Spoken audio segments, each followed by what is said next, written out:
My mic's working. This is great. Okay. Welcome everybody to the final day of EuroBioC 2026.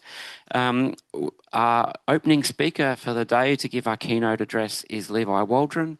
Many of you would have heard him talk about his long contribution to Bioconductor at the conference dinner, and he's played a vital role both in obtaining funding, being a member of the scientific advisory board, your technical advisory board, and has made multiple contributions to the community by being able to employ the staff who he has discussed, developing many classes, and for me, on a more personal note, when things went south for the gender diverse community in America, a little while ago, Levi was the first to stand up and make his allyship and support evident.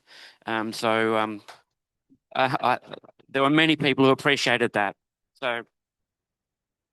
So it gives me great pleasure to welcome Levi to give today's keynote address. Thank you. Thank you, Stevie. I couldn't think of a kinder introduction. So I thought today I was prepared to give one of my favorite research talks, but this is a topic that keeps on coming up now, so I thought I would just address it head on. See if I can figure out, though, how to change slides.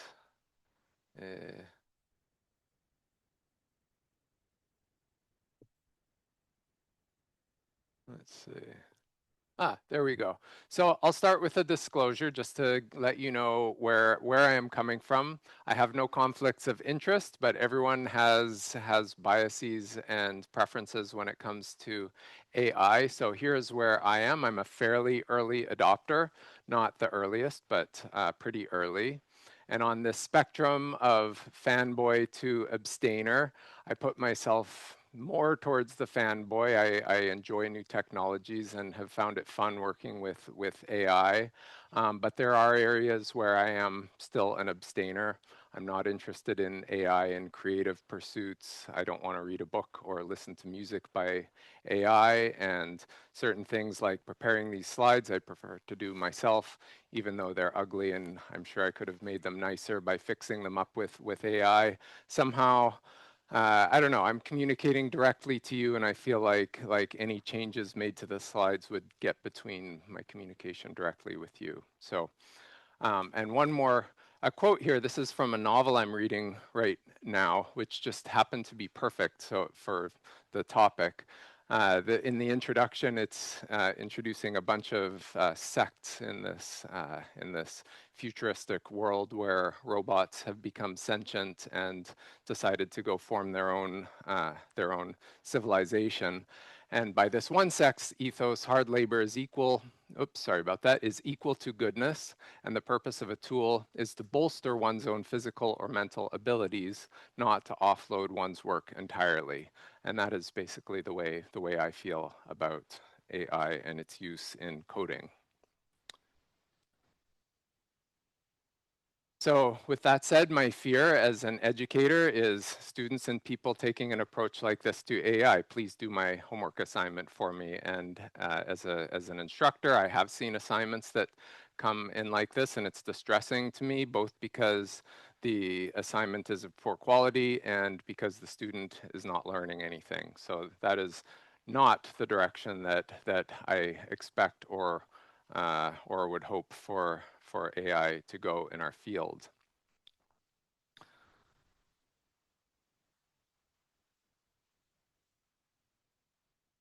But it has been changing a lot over the last couple of years. So just last year, I was starting to play with the Copilot autocomplete functionality in our studio, and it was nice, just like an autocomplete on steroids. It could do things like this. I had to check yesterday to see if it was still working on our studio to take this screenshot, and it was. This was a nice advance, but still like a very incremental advance, I would say, and it still would contain errors when I was using it. There would be syntax errors in there and hallucinated function arguments and things like that that you would have to fix up, but it was still useful. But since then, there's this explosion of coding agents, just some of them that you may have heard of or might want to use or have used. Positron is now the new editor from Posit, the maker of RStudio with extensions. It's a built-in IDE with coding agents built into it. There was another one, Lotus Rao, which is a clone of RStudio that its entire thing is to act as a coding agent. There's the one that I'm now using after I started out using Emacs and then I went to RStudio and now I'm using VS Code with extensions, fully open source project with a huge ecosystem of extensions for agents and a lot of other things. There are command line tools like Gemini. There's GitHub Copilot, which you might not even type and interact with directly. You might use it through an extension, or you might just use it through GitHub. And then there are other approaches like Aider with its watch mode. This is kind of interesting for people who really have a preference for Vim or whatever they're used to using. You just keep on doing it the way you always have, but you can put little notes inside your, like comments inside your program, and the agent can edit the file that you're working on while you are working on it or other things in that directory. So, and this is just growing all the time. This is what one of my sessions looks like now, VS Code, and I'm just to demonstrate here have the Gemini command code assist tool open on the left and the cloud code tool on the right. I wouldn't get both of these things doing something on the same file at the same time, but they can be useful for different things. Point is just that you're not tied to any one of these agents. You can be using them for different things. And a look ahead into some of the ways that that I see things going. Sean Davis is a very close colleague, one of my heroes. By the time I first started using Bioconductor, he had already created GeoQuery, which I was using all the time. He's created Genomic Data Commons and the Orchestra platform that hosted Bioconductor workshops for a lot of years. So he is someone who is really more early adopter and on the cutting edge things as me. So I am always watching what he is doing, and this was a good example of how I've seen him working lately. So this is a curated metagenomics next flow. This is a series of next flow workflows for processing metagenomic data that will go into curated metagenomic data. Here's an issue that he opened on his repo.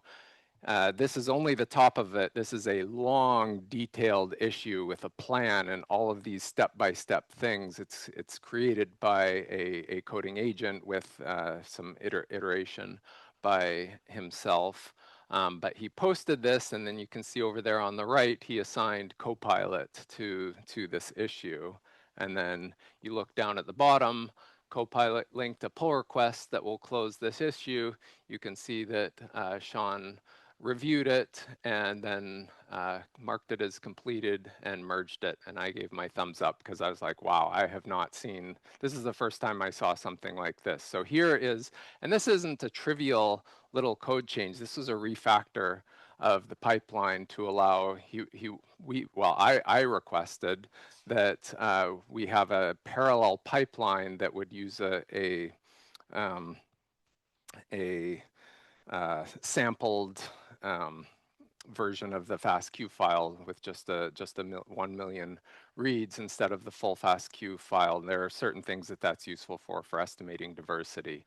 And you wouldn't want to do it, have it be the only thing you have, but as a second set of data, it can be a useful thing.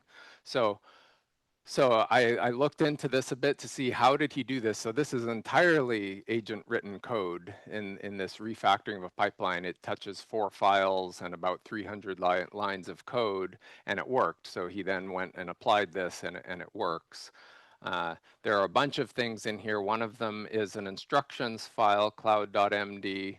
And one of the things in there are these architectural decision records, ADRs, which the agent is instructed to consult before changing container strategy.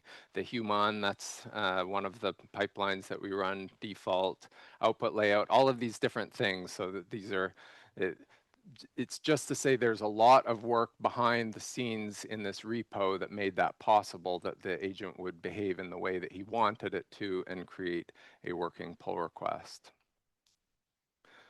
So before discussing any more of this, I want to step back a little bit and just talk about our principles and of the Bioconductor project and some of the things that guide my contributions to the project so that I can refer back to them and ask, do these things further the mission of Bioconductor? This is from our webpage. The mission of the Bioconductor project is to develop, support, and disseminate free open source software that facilitates rigorous and reproducible analysis of data from current and emerging biological assays. We are dedicated to building a diverse, collaborative, and welcoming community of developers and data scientists. This is something that is drew me to the project. This is the second part wasn't there at the very beginning. It was modified and added later. But this is something I believe strongly in and think about with all of my contributions. Oops.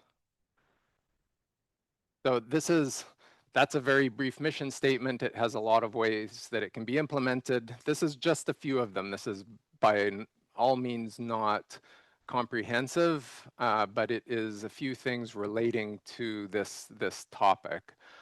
So one thing that it has meant is open source software. All Bioconductor has strong open source licenses, so there is no software in Bioconductor that restricts how users use the software, like non-commercial use or anything like that. These are GPL, MIT, Creative Commons, artistic licenses, etc. No restrictions on the usage or distribution of software. Rigorous analysis, this has always been an emphasis of Bioconductor.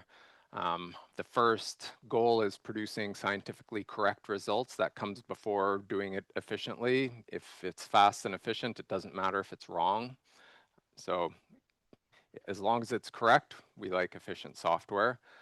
Second, it's interoperable both across operating systems. I also put that later under reproducible research. By interoperable, I mean here the data classes.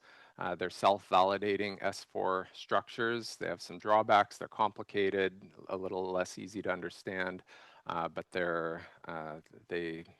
once you have one, you know that it passes certain validity checks. We have our continuous integration, continuous development with the twice annual release cycle, very different from CRAN, which has no releases. It's just continuous release. Reproducible research with unit testing, literate coding in the documentation, and support across multiple operating systems. The diversity, collaborative, and welcoming, one way that applies in the context of AI is looking for a variety of ways for different people to use and contribute to Bioconductor, and ideally expanding the possibilities for people to do that. So I'm going to go through a few things that I have been working on in the past just couple of months. This first one called BioC Review, Link NY, that's Marcel Ramos. He started it. We've both been contributing a lot to this. This is an AI-assisted package review. It's a bit complicated how it works from the behind the scenes, what's going on behind the scenes. From the user's perspective, it's very simple. You post an issue, you get a review. That's all there is to it.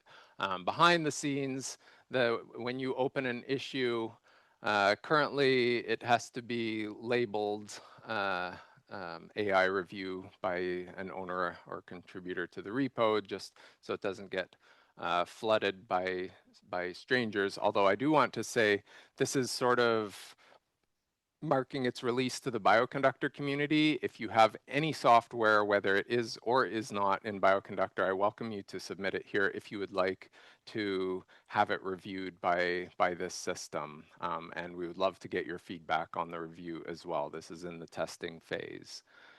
What happens when you submit that is it will trigger first a GitHub action that runs standard checks, RCMD check, BioC check, and does cover test coverage, also does a cyclomatic complexity test, and uploads these check artifacts to a place where first that summary of these static checks will be posted to the issue. This is like what gets posted on the Bioconductor contributions site.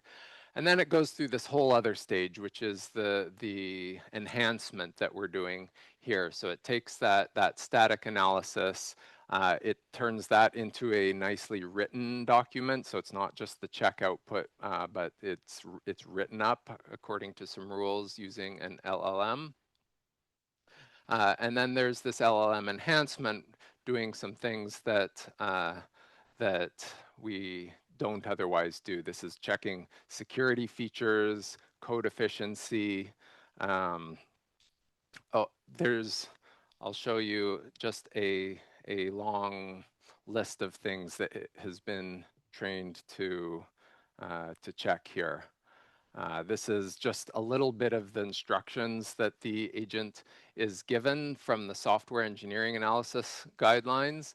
Just to give a bit of background how we developed this, we started with about 100 reviews that Marcel had done of incoming Bioconductor packages over the year. Took, with the help of an LLM, everything that he had ever pointed out in a Bioconductor package, made sure all of that was in here, and then got any other suggestions from an LLM and reviewed it and made sure that this made sense, did some extra instructions about things should be actionable and constructive. It had to be tuned down a little bit. It's extremely pedantic. It reads every single line of code, and we didn't want it to overwhelm people with suggestions. This is an example of what it looks like. Multiple alignment, this is sort of a control case. This is all code that Hervé Pages took out of biostrings to all of the multiple alignment related things to separate it out into a different package. So this is all extremely well tested code. We doubt there's anything wrong with it, but we ran it through here, and indeed it does very well in here. It describes a lot of things. It notes a couple, there was a warning from it. It also tries to tell you how much work everything is going to be. But looking down the software engineering analysis, there are other things about performance, maintainability, robustness, and basically there's some minor suggestion here. There's a for loop that it finds that could become a bottleneck, being very helpful. Consider vectorizing these over the entire character vector before or after splitting, if possible. In this case, it's not really possible. That's why it's there. But so can this advance the Bioconductor mission? Going back, my hope is that it can provide rapid, detailed, and constructive feedback that incorporates Bioconductor requirements, so it would be more specific to the Bioconductor ecosystem than something generic that you can get, and improve code quality of new and existing packages. And I also hope it will reduce the burden on incoming package reviewers by catching a lot of common things and helping developers to improve their code before it goes to the human review. And then at the human stage, they're able to focus a bit more on the big picture of things. Does Bioconductor need this? Does it fit in the ecosystem? Does it look useful? So following this, part of the thing of what would pop up in there is security warnings. So I decided to develop another system for a security audit of Bioconductor. This is a private repository right now. I'm happy to share it with any of you, but it turned up a number of concerning security defects, so I've decided not to make it public just yet. Basically, the way it works, I made a package list, and what this package list contained for now was all of the packages maintained by anyone sitting on the technical advisory board. So these are experienced developers. I would expect these would be, on average, more mature and well-developed packages. And then collects source code from git.bioconductor.org, runs it through another set of detailed instructions using Gemini, saves a report, loops, and then creates an HTML dashboard and some summaries. Just to give you an idea of what that looks like, here's the summary of all packages. It's sorted, starting with the critical vulnerabilities, just so BioViz base, that's not mine. This one is from my lab CBio portal data. It turns off SSL TLS certificate validation, which is an internet risk if you have any man in the middle attempting to redirect your requests. So we're working on that. That, though, came from the CBio portal API, which did not support HTTPS. I ran it first through a number of packages to get suggestions for the type of labels to have, and then hard-coded those so that it would apply the same labels across packages, and created a big matrix of all of the packages by all the types of vulnerabilities and an other so that you could see, and created a clustered heat map with complex heat map. This was something where Coding Agent was very helpful. I was able to make this heat map in about a minute, which was great. I don't use complex heat map every day, so it probably would have taken me a while to make. But what you see here is a cluster of all of these packages that contain C code and all contain memory safety issues in that C code. On the right, these are the severity of the vulnerabilities. The maximum number of vulnerabilities in any of them was 6 that was identified. The darker the color, the more serious. The dark brown is this critical security vulnerabilities. Oops. And an example of one of the detailed reviews you go through, there's a summary, the identified severities, the types of labels, and here it will give you a detailed explanation, what file it is in, exactly what the problem is, and suggestions for fixing it.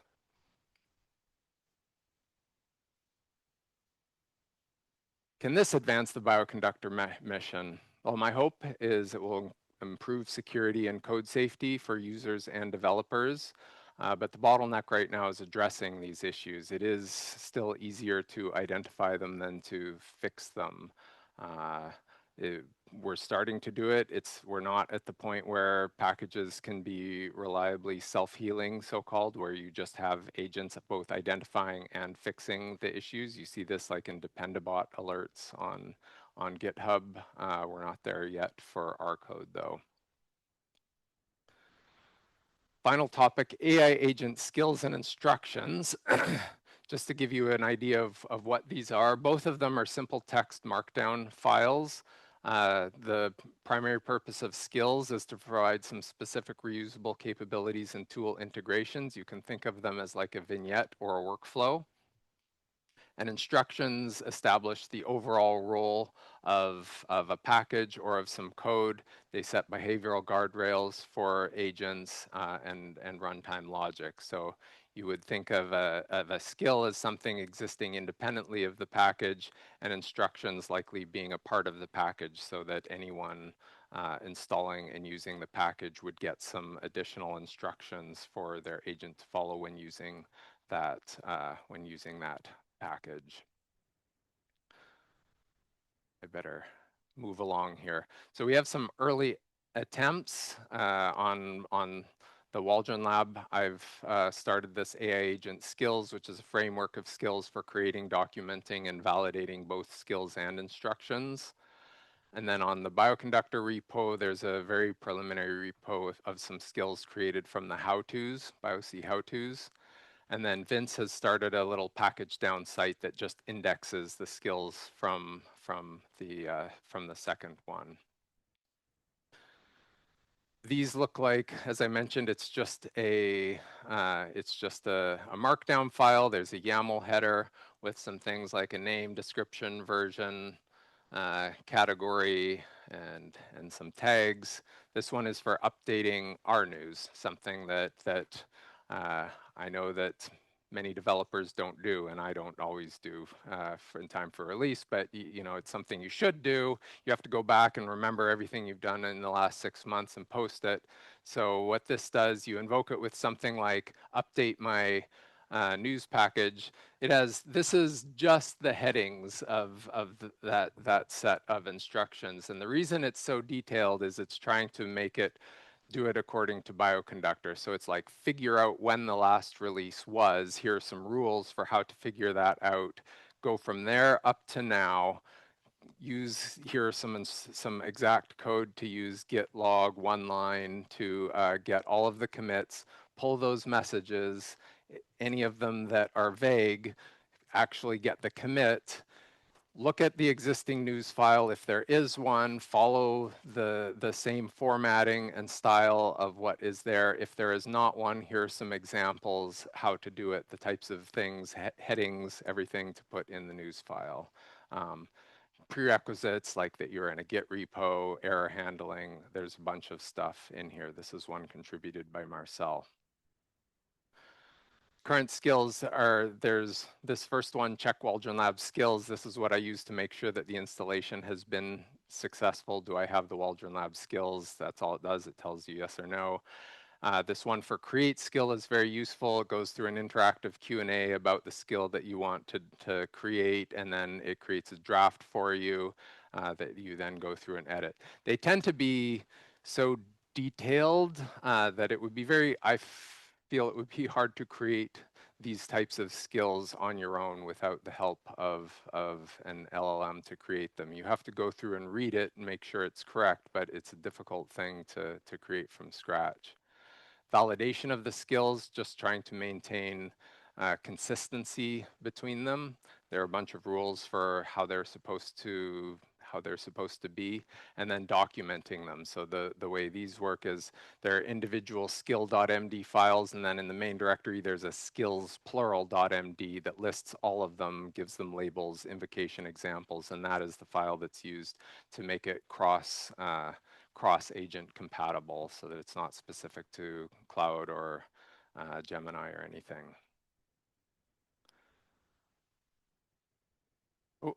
Oh, I'm almost done.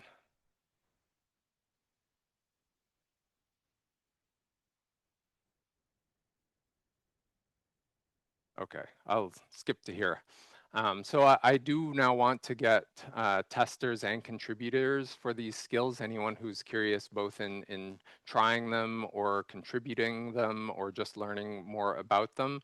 And I made a little form here for, you can just come up to me later and talk to me if you want to, or you can take a picture of that QR code and maybe we'll form a little working group about these. But at this point, these are very preliminary drafts. We need to better understand how different agents behave in different hands. I need to understand a bit better. There are different approaches to skills. There's the code-centric ones, which are basically like recipes, and workflow orchestration ones. What I showed you is more the orchestration type, where it's much more general, verbose, has code snippets for certain things that need to be done in an exact way, but other than that, does not contain code.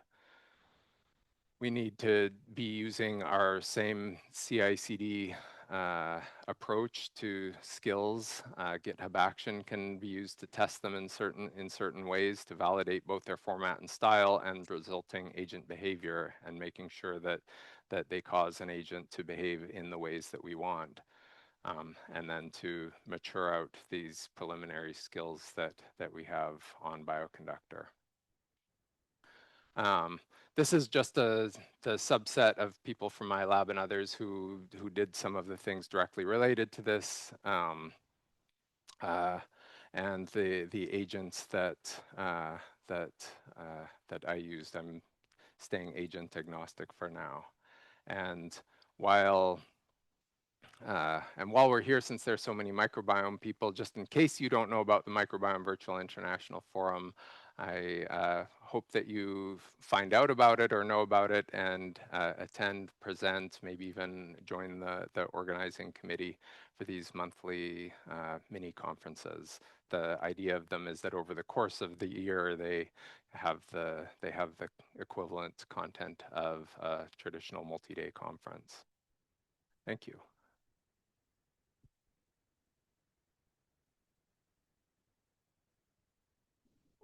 Thanks, Levi, for such a great talk. There's a lot of questions that I'm sure we are all processing in our brains about this technology. So we have time just for a couple in the room. So yeah. Thank you for the nice presentation and also inspiring. So I have just I had multiple questions, but I just reduced it to single one. So can the existing packages in Bioconductor be retrospectively submitted to this BioC reviews by non-owners? By who? Non-owners. So I don't own the project. Oh, I'm not the. Yes. As long as it's a URL of a GitHub repo that contains an R package, it will test it. I mean, I don't think I have any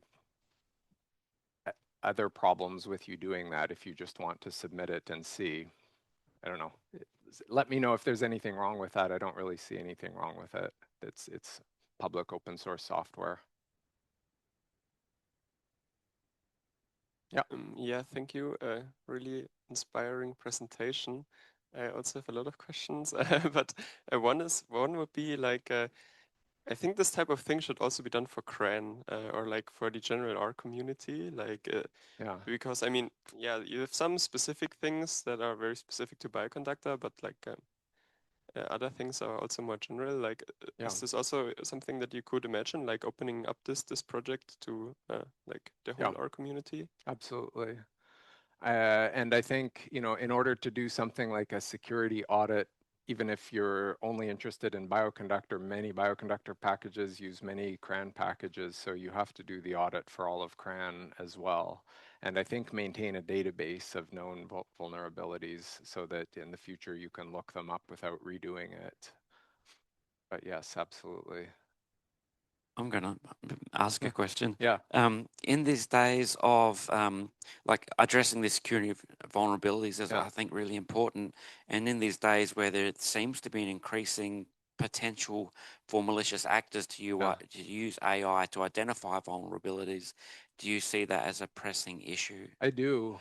I think it's I mean, this is an analysis that I couldn't have even dreamed of 1 year ago, and now I'm not a security expert, and I was able to do this, and if I can do it for finding vulnerabilities, I know now I could also exploit those vulnerabilities, and I'm not even a hacker, so I think it is pressing because that number of people capable of exploiting these is going to just grow immensely. Thank you, Levi. In the interest of time, we'll finish up there. We have one question online. Yes, we want to make sure the online people get a chance to participate. So we have a question. Reproducibility is in the mission statement, but LLMs are non-deterministic, and available models will change over time. Are these tool outputs reproducible? Yeah.